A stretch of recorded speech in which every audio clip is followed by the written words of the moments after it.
शुरू करें क्या? नमस्कार साथियों। कल हमने एक प्रेस कॉन्फ्रेंस की थी जहां हमारे महासचिव संगठन और कोषाध्यक्ष भी मौजूद थे और विषय था, आपको मैं याद दिला दूं, जो कर आतंकवाद हमले हो रहे हैं कांग्रेस पार्टी पर और कांग्रेस पार्टी को आर्थिक रूप से अपंग बनाने की प्रयास की जा रही है।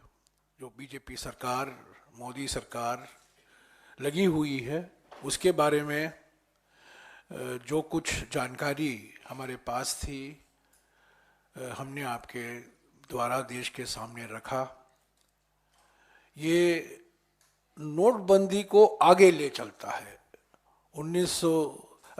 2016 में नोटबंदी हुआ था और जो अभी कांग्रेस पार्टी के खिलाफ एक अभियान चलाया जा रहा है मोदी सरकार के द्वारा, ये खाता बंदी है। ये नोटबंदी नहीं है, ये खाता बंदी है। हमारे सारे खाते को बंद करने की कोशिश की जा रही है, पर हम इससे हम डरते नहीं हैं। हम लड़ रहे हैं एपेलेट ट्राइब्यूनल में और अगर ज़रूरत पड़े हम न्यायालय में भी जाएंगे। पर आज जो विषय कल मैंने जिक्र किया था संक्षिप्त में, पर आज जो मैं विषय लेना चाहता हूँ, ये अगर कांग्रेस पार्टी के खिलाफ जो किया जा रहा है, एक तरफ से उत्पीड़न की राजनीति और प्रतिशोध की राजनीति को दर्शाता है। आज जो मैं विषय उठा रहा हूँ वो हफ्ता वसूली का प्रतीक है। ये ब्लैकमेल की राजनीति है और जिस तरीके से ईडी, सीबीआई और इनकम टैक्स की संस्थाएं का दुरुपयोग हुआ है। कल पॉलिटिकल पार्टी, राजनीतिक दल के खिलाफ जो कार्रवाई की गई थी उसके बारे में हमने जानकारी दी और आज मैं आपको जानकारी देना चाहता हूं कि यही संस्थाएं हमारी निजी कंपनियों के खिलाफ किस तरीके से दुरुपयोग हो रहा है ताकि उनसे चंदा लिया जाए, हफ्ता वसूली की जाए। आज सुबह हमारे महासचिव संगठन के.सी. वेणुगोपाल जी ने वित्त मंत्री को एक खत भी लिखा है। ये रहे खत, इसकी कॉपी आपको मिल जाएगी। 3 पेज का खत है, इसमें सारे डिटेल हैं और ये जानकारी कई डिजिटल न्यूज़ साइट में भी प्रकाशित हुए हैं और ये सारी जानकारी इलेक्शन कमीशन, चुनाव आयोग के वेबसाइट से ही प्राप्त हुए हैं। ये कॉपी, इन खत की कॉपी आपको मिल जाएगी। आज सुबह ही हमने, हमारे महासचिव संगठन ने वित्त मंत्री को खत लिखा है इसके बारे में और मोटे तौर से ये बात ये है कि 2018-19 और 2020-23 वित्तीय वर्षों में, इन 4 वर्षों में करीब 30 निजी कंपनियों के खिलाफ ईडी की कार्रवाई की शुरुआत हुई, सीबीआई की जांच की शुरुआत हुई, इनकम टैक्स की जांच की शुरुआत हुई। करीब 30 कंपनियां हैं। इसके नाम भी इलेक्शन कमीशन के वेबसाइट में मौजूद हैं, आप देख सकते हैं। ये प्रकाशित भी हुआ है कुछ कंपनियों के नाम।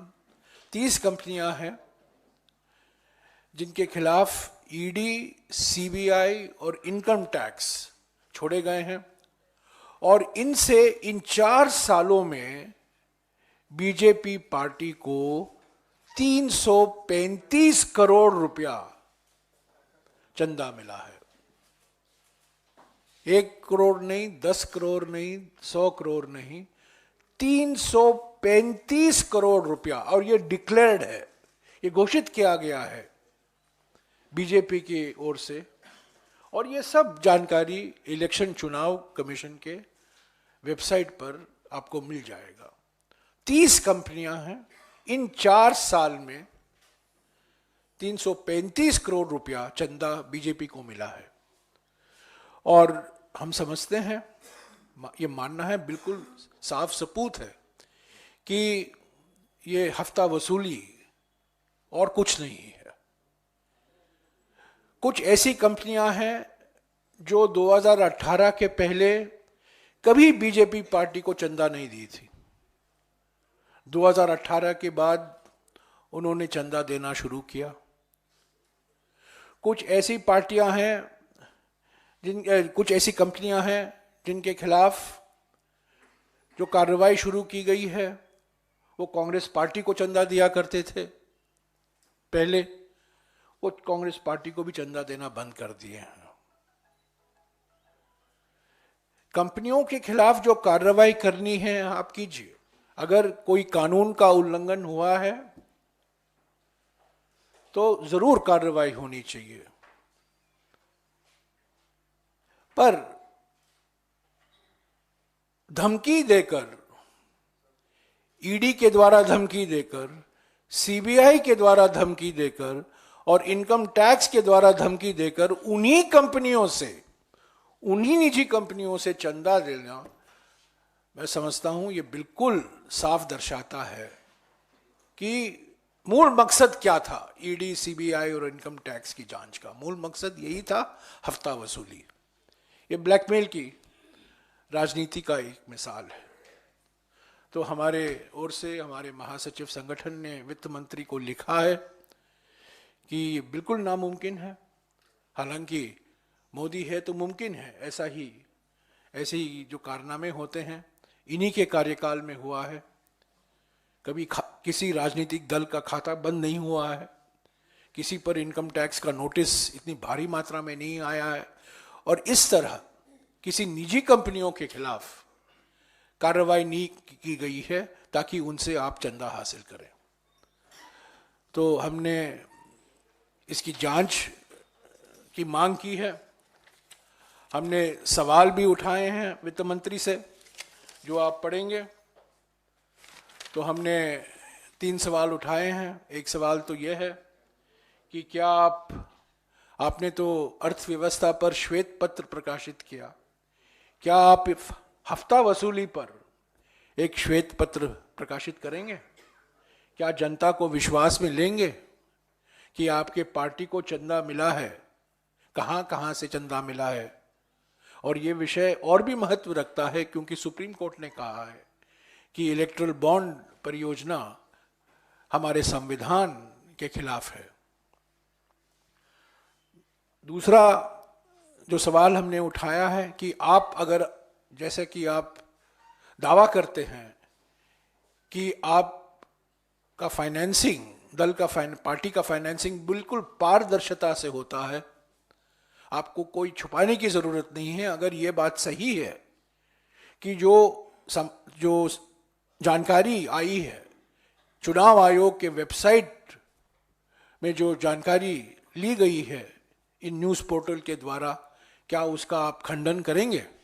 क्या आप उसका खंडन करेंगे कि इस कंपनी ने, जिसके खिलाफ सीबीआई, ईडी और इनकम टैक्स की जांच हो रही है, उसी कंपनी से आपको ये चंदा नहीं मिला है? क्या आप ये इससे इनकार कर सकते हैं कि पिछले 4 सालों में 335 करोड़ रुपया बीजेपी के खाते में आया है? ये इलेक्ट्रल बॉन्ड के द्वारा नहीं, ये ईडी बॉन्ड है, सीबीआई बॉन्ड है, इनकम टैक्स बॉन्ड है, इलेक्ट्रल बॉन्ड नहीं। ये कंपनियों के नाम भी सब लोग जानते हैं इस वेबसाइट के माध्यम से।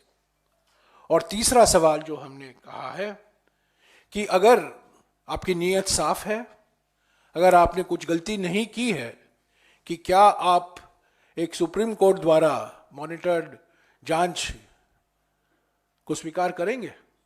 क्योंकि आप बार बार कहते हैं कि हम लोकतंत्र को साफ करना चाहते हैं, हम फाइनेंसिंग को साफ करना चाहते हैं, हम पारदर्शिता लाना चाहते हैं।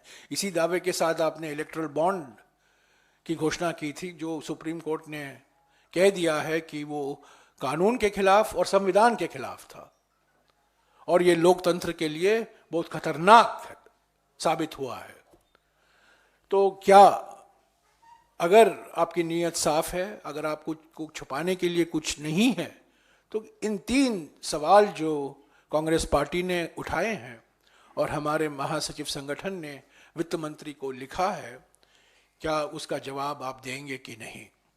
तो साथियों, संक्षिप्त में मैं फिर से दोहराऊंगा, एक तरफ उत्पीड़न और प्रतिशोध की राजनीति कांग्रेस पार्टी के खिलाफ, उसको आर्थिक रूप से अपंग करने की प्रयास, और दूसरी तरफ निजी कंपनियों के खिलाफ ईडी, सीबीआई और इनकम टैक्स का दुरुपयोग ताकि उनसे हफ्ता वसूल हो। मोदी सरकार की नीति साफ है, एक कंपनी को फायदा, बाकी कंपनियों को पीड़ा। एक कंपनी को फायदा, जो कंपनी मुंबई अंतरराष्ट्रीय एयरपोर्ट को कब्जा में करती है और जो प्रमोटर थे, जो मुंबई एयरपोर्ट को लागू कर रहे थे, उनके खिलाफ ईडी और सीबीआई की जांच करवाई और वो बेचारा कहा कि हमसे इससे कुछ लेना देना नहीं है, अगर आप मुंबई एयरपोर्ट लगाना चाहते हो ये लीजिए मुंबई एयरपोर्ट की चाबी। धमकी लेकर उस कंपनी ने मुंबई एयरपोर्ट पर कब्जा पाया। तो एक कंपनी को फायदा और बाकी सारे कंपनियों को पीड़ा, ईडी, सीबीआई और इनकम टैक्स संस्थाओं के द्वारा। और अगर आपको राहत चाहिए तो बीजेपी को चंदा दीजिए। 335 करोड़ रुपया ऐसे ही इकट्ठा हुआ है। ये हफ्ता वसूली रणनीति है, हफ्ता वसूली पार्टी है, हफ्ता वसूली सरकार है। तो ये लोकतंत्र को कमजोर करता है, ये लोकतंत्र के खिलाफ है। और बिल्कुल साफ है कि प्रधानमंत्री, गृह मंत्री, भारतीय जनता पार्टी कुछ भी कदम लेने के लिए तैयार हैं जो गैर कानूनी हैं, जो हमारे संविधान के खिलाफ हैं, लोकतंत्र तांत्रिक सिद्धांतों के खिलाफ हैं, ताकि वो किसी भी हालत में सत्ता में वापस लौट आएं। पर हम समझते हैं कि जनता जान गई है, इन सब कारनामों से तंग आ गई है। और आज आप देख रहे हैं किसानों के खिलाफ राष्ट्रीय सुरक्षा कानून लगाने की घोषणा भी हुई है, नेशनल सिक्योरिटी एक्ट लागू करने की घोषणा हुई है। एक हमारे प्रधानमंत्री हुआ करते थे जिन्होंने नारा दिया था हमारे देश को, जय जवान। और आज हमारे देश में एक प्रधानमंत्री हैं जो नारा दे रहे हैं, जेल जवान, जेल किसान। जय किसान नहीं, जेल किसान। तो यह हकीकत है, बौखलाई हुई है, घबराई हुई है, परेशानी में है मोदी सरकार। बहुमत दिखाई नहीं दे रही है, कुछ भी कहें, 370, 400, कोई नंबर, कोई आंकड़ा लें, पर वो जान गई है कि सत्ता में आना उनका वापसी बहुत मुश्किल हो रहा है दिन बाय दिन। तो यही वजह है कांग्रेस पार्टी के खाते को बंद करना, निजी कंपनियों को तंग करना, किसानों को जेल में डालना, ये सब असली चेहरा मोदी सरकार का देश के सामने दिखाई दे रहा है। ये खत की कॉपी आपको मिल जाएगी जो अंग्रेजी में और हिंदी में दोनों में आज हमारे महासचिव संगठन ने वित्त मंत्री को भेजा है। शुक्रिया। Just circulate all the letters. Yeah. हाँ जी, मैं आरोप नहीं लगा रहा हूं। देखिए, ये शब्द मत कहिए कि आई एम एलिजिंग, मैंने एलिज को नहीं किया है, मैंने आरोप नहीं लगाया। ये सब जानकारी चुनाव आयोग के वेबसाइट पर कोई भी प्राप्त कर सकता है, ये वेबसाइट पर है।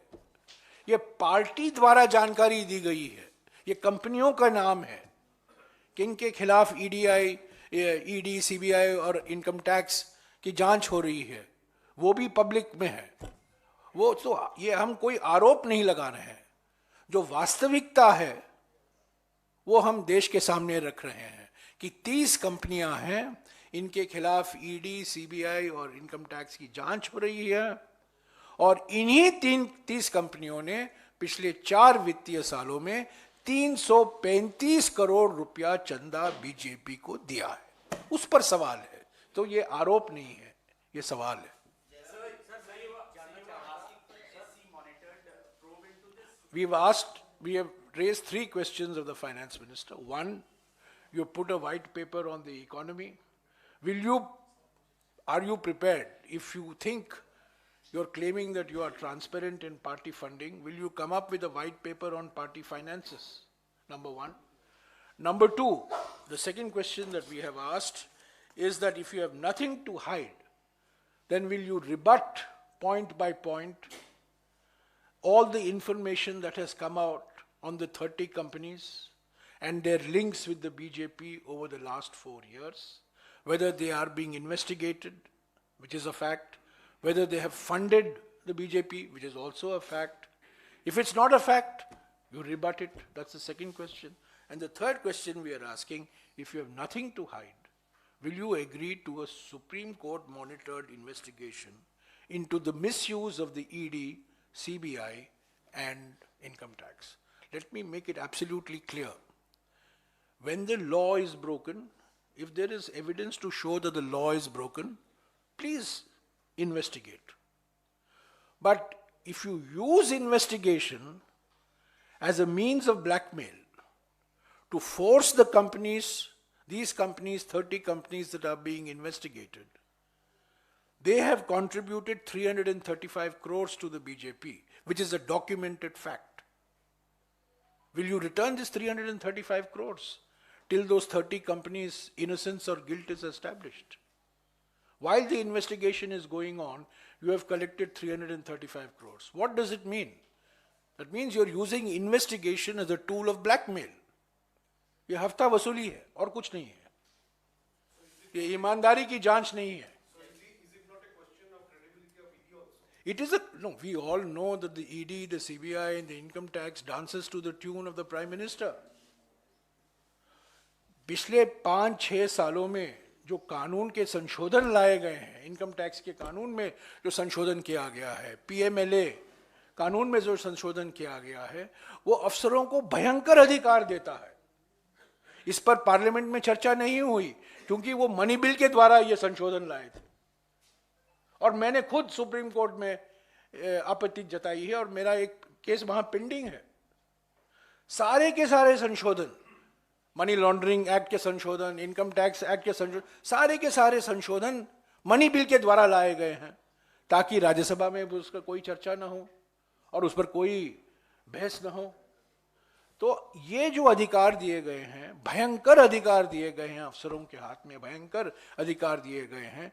इंडिया गठबंधन की सरकार आएगी, ये सारे संशोधनों का इसकी समीक्षा हम करेंगे और जो अधिकारी हैं उनको जो हक दिया गया है उसकी हम जरूर दोबारा उस पर हम विचार करेंगे.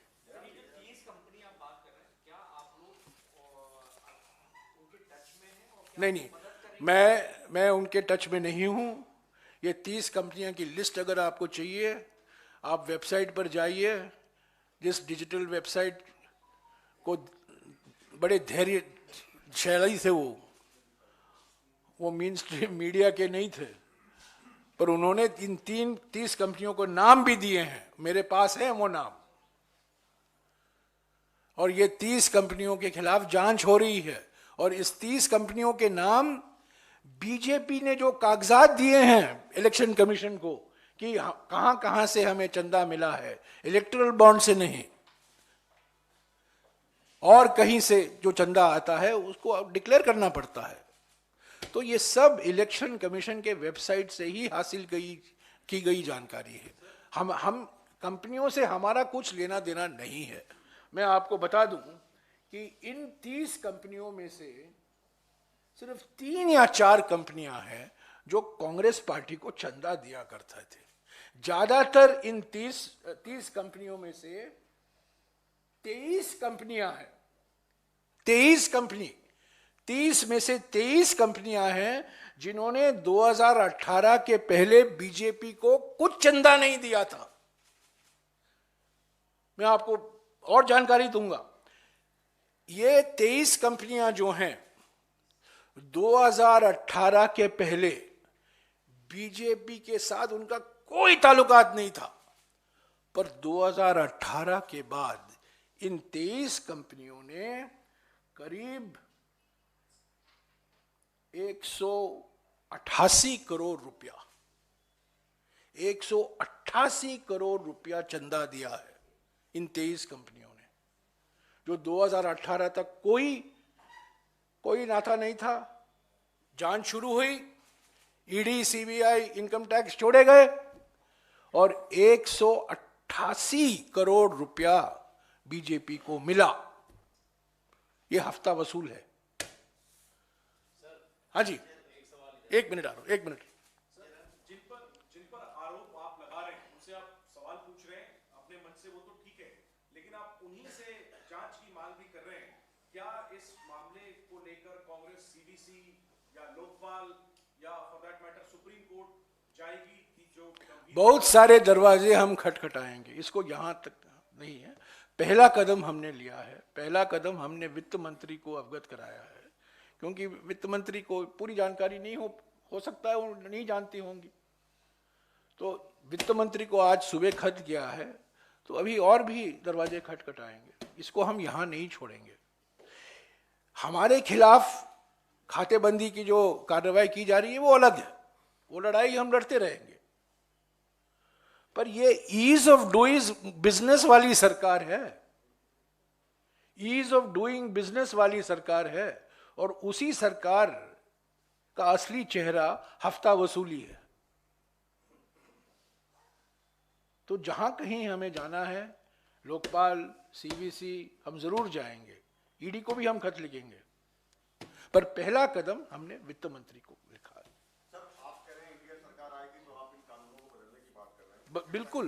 उसके पहले चुनाव में पहले लग रहा था इंडिया गठबंधन की गाड़ी पटरी पर पड़ गई, ममता साथ नहीं आ रही थी, एनसी अलग हो रही थी, लेकिन अब राहुल गांधी के आने के बाद बात कर रहे हैं कि ममता बनर्जी से भी बात हो रही है, एनसी भी बात हो रही है। क्या इंडिया गठबंधन वापस पटरी? मैं पहले दिन से कह रहा हूं, पिछले 40 दिन से कह रहा हूं, भारत जोड़ो न्याय यात्रा के समय, खास तौर से पश्चिम बंगाल में 6 दिन लगातार सुबह, दोपहर, शाम मैं कहता रहा, पर मुझे पता नहीं कि आप सुनते हैं रहे कि नहीं, पर मैं जरूर कहता रहा कि ममता बनर्जी के साथ बातचीत अभी भी जारी है, दरवाजे बंद नहीं है।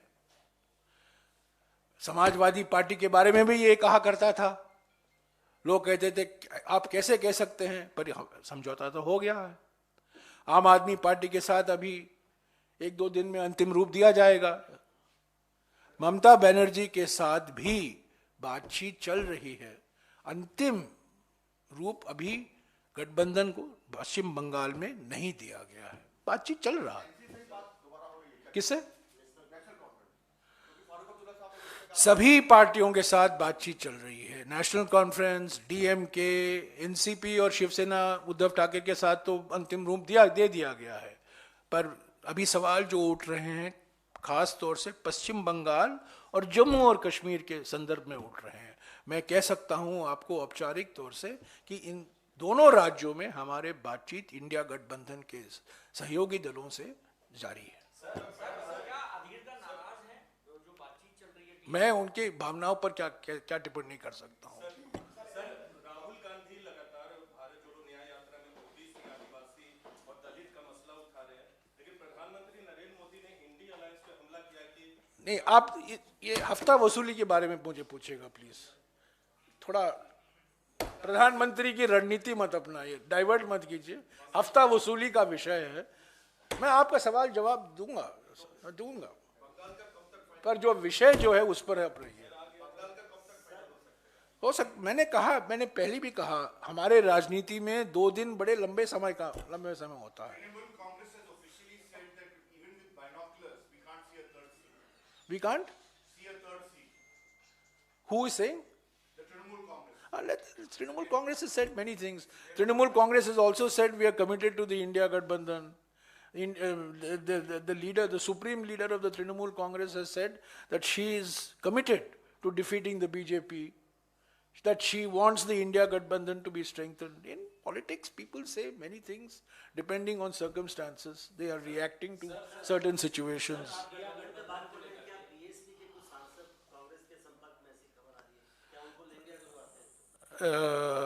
अभी देखिए अमरोहा में क्या होगा। कल अमरोहा में भारत जोड़ो न्याय यात्रा, अब मुरादाबाद से हम शुरू कर रहे हैं 10 बजे, तो पहला संकेत आपको अमरोहा में मिलेगा। आप देखेंगे अमरोहा में पहला संकेत मिलेगा। यही सवाल आप पूछ रहे हैं ना यार, वही उन्हीं का सवाल है।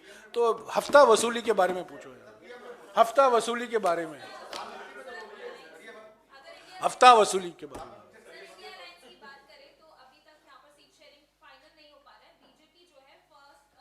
हफ्ता वसूली, हफ्ता वसूली, हफ्ता वसूली पर आइए, हफ्ता वसूली,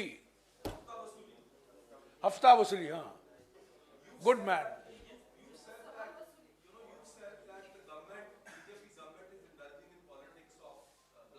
Yes. By misusing the agencies. But is there any evidence that these 30 companies that donated to the BJP have been let off in any of these cases so far? Investigations are on. The worst thing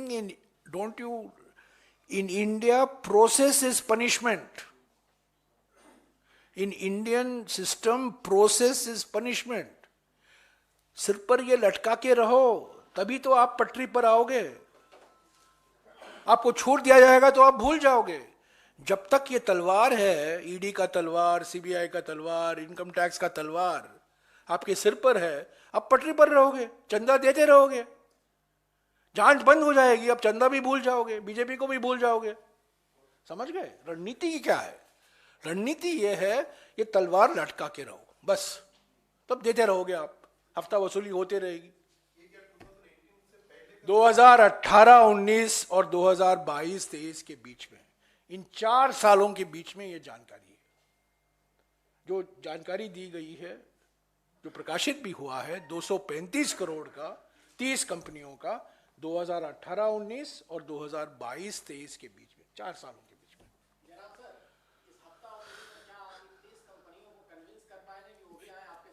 नहीं, मैं आप स्पष्ट कह दूं, 30 कंपनियों के संपर्क में हम नहीं हैं। इन 30 कंपनियों के साथ हमारा कोई लेना देना नहीं है। हालांकि मैं इन 30 में से 8 या 9 मालिकों को अच्छी तरह से जानता हूं, मैं उनकी जन्मपत्री में भी जानता हूं। तो पर हमारे इन कंपनियों से लेना देना नहीं है, हमें लेना देना है हफ्ता वसूली सरकार से। ये चंदा वसूली जो हुई है, आप एक तरफ कह रहे हैं हम इलेक्ट्रल बॉन्ड लाएंगे, पारदर्शिता लाएंगे, और उसके साथ साथ आप ईडी और सीबीआई और इनकम टैक्स के द्वारा आप चंदा इकट्ठा कर रहे हैं इन कंपनियों से, उसके खिलाफ हम हैं।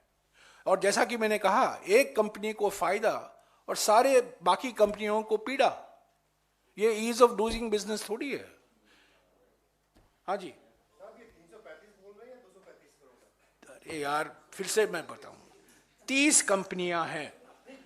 कल मैं, एक मिनट सुन ना, मैं चौथी बार 5वीं बार दोहरा रहा हूं, 30 कंपनियां हैं, 335 करोड़ रुपया चंदा इकट्ठा हुआ है 2018-19 और 2022-23 के बीच में। इन 30 कंपनियों में से 23 कंपनियां ऐसी हैं जो 2018 के पहले कभी बीजेपी को चंदा नहीं दी थी, पर 2018 के बाद इन 23 कंपनियों ने 188 करोड़ रुपया बीजेपी के खाते में जमा किया है। In the light of the Supreme Court's unconstitutional electoral bonds, then numbers will now be, you'll have to do No, sorry. It is not Supreme Court's unconstitutional. It is Supreme Court's decision to declare electoral bonds as unconstitutional. So slight correction. Yeah, in that context, now the government has to declare through the ECI, through SBI, the details. On the 13th of March, that will come. With KYC and data analysis, we'll be able to speak. Do you want the commission to inquiry into the entire, because even you have been getting money from various political parties. See, there are two issues here. There is an electoral bonds issue and there is this issue which has nothing to do with electoral bonds. हफ्ता वसूली और erectile bonds का कोई नाता नहीं है, ये non erectile bond है। इलेक्ट्रल बॉन्ड में जो सुप्रीम कोर्ट का आदेश आया है उसका 100% हम चाहते हैं वो लागू हो और सभी पार्टियों पर लागू हो। हमें कुछ छुपाने की जरूरत नहीं। पर ये जो नई जानकारी आई है कि आप एक तरफ इलेक्ट्रल बॉन्ड से आप चंदा इकट्ठा कर रहे हैं, दूसरी तरफ आप ईडी, सीबीआई और इनकम टैक्स का भी दुरुपयोग कर रहे हैं ताकि आपको चंदा मिले, उसके खिलाफ भी जांच होना जरूरी है। ये दो अलग बातें हैं। और हम जो सुप्रीम कोर्ट ने आदेश दिया है उसका पालन होना चाहिए। जो जानकारी उन्होंने कही है प्रकाशित होना चाहिए। हमें कोई छुपाने की, हमारी नीयत साफ है तो हम पीछे नहीं हटेंगे। अगर एसबीआई को कहा गया है कि आप बताओ, जानकारी दो, इलेक्ट्रल बॉन्ड किसके नाम पर है, हम नहीं कहेंगे ये नहीं हो, क्योंकि पहले दिन से हमारा ये मानना है कि इलेक्ट्रल बॉन्ड गैर कानूनी है, संविधान के खिलाफ है। और ये लीगल, जैसा कि मनमोहन सिंह जी नोटबंदी के बारे में कहा था, इलेक्ट्रल बॉन्ड पर भी कहा जा सकता है ये ऑर्गेनाइज्ड लूट और लीगलाइज्ड प्लंडर है। ओके, हफ्ता वसूली, हाँ जी, हाँ, वो अलग से करेंगे, अलग से करेंगे। आइए ना, बात करूंगा।